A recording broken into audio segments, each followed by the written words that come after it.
attention to their future is not surprising. But given the Prime Minister has already announced the election date, losing 2 cabinet ministers, particularly Nicola Roxon, as I said, more of a surprise.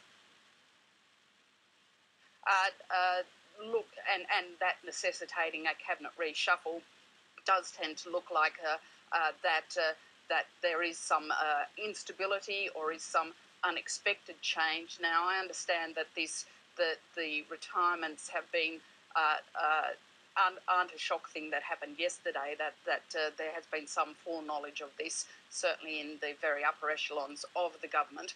But given the Prime Minister, since the Prime Minister announced the election date, there's been the arrest of Craig Thomson, then this, it doesn't look like the perfect start to the Prime Minister's unofficial part of the election campaign. That's the thing, is it's all the timing of everything. It just doesn't bode well for what is going to be, as you say, a long election campaign.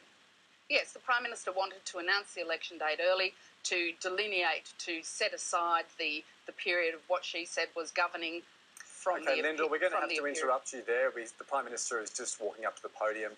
We'll listen in to what she has to say. Right, everybody's right to go. I'm here with Senator Chris Evans and with Nicola Roxon, 2 of my most senior and most valued colleagues. I'm here with them to announce that they are stepping down from their ministerial roles, and in the case of Chris Evans, from the Senate leadership as well. Around 12 months ago, Nicola and Chris both came to me to talk about what they wanted to do with the rest of their lives. We agreed that at the right time they would relinquish their ministerial roles and I would make new appointments to the ministry. They'll have the opportunity shortly to say a few things themselves about the decisions they've made. Both Chris and Nicola have done amazing things for this government, for the nation and for the Labor Party. They certainly go with my thanks, and they will be able to reflect on a proud track record of achievement. In Chris's case, Chris has served as Senate leader for 8 years now. It is not an easy job. He came into the Parliament in 1993. He has served in various portfolios, including, importantly now, in the portfolio that is at the centre of making us a smarter nation, at the centre of Australians getting the skills they need to have a real opportunity for the future. Under Chris Evans' leadership, we have seen 190,000 additional students getting opportunities at university. He has been implementing our higher education reforms, and it is not too much to say that because of the work of Chris Evans, kids of poorer families are finally getting a chance to go to university and get skills and opportunity for the future. At the same time, Chris Evans has driven major reform of our training system, including creating the National Workforce Development Fund and putting an employer-led partnership for the first time at getting skilled, a very major reform.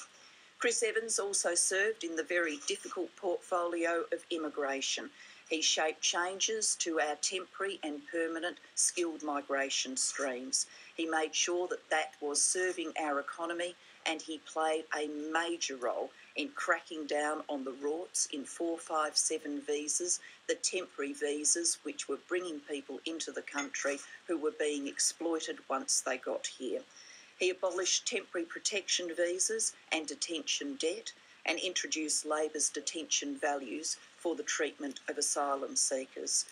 Chris Evans has made a major contribution to the government. He was a leading force for us in opposition. He's proudly served the people of Western Australia, his much-loved state too, and certainly from me, thank you very much, Chris, for everything you've done. Nicola Roxon too has had a very proud career in federal politics. We entered the Parliament in the same time, in 1998. So Nicola has been a career this nation has ever had.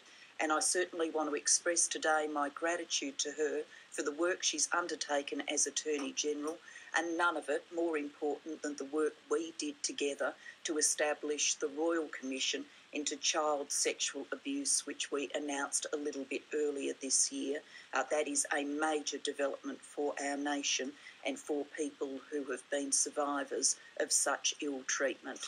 Nicola, in both her health portfolio and as Attorney General, has fiercely taken on the power of big tobacco, and she has won, and has an international reputation for taking on big tobacco and winning.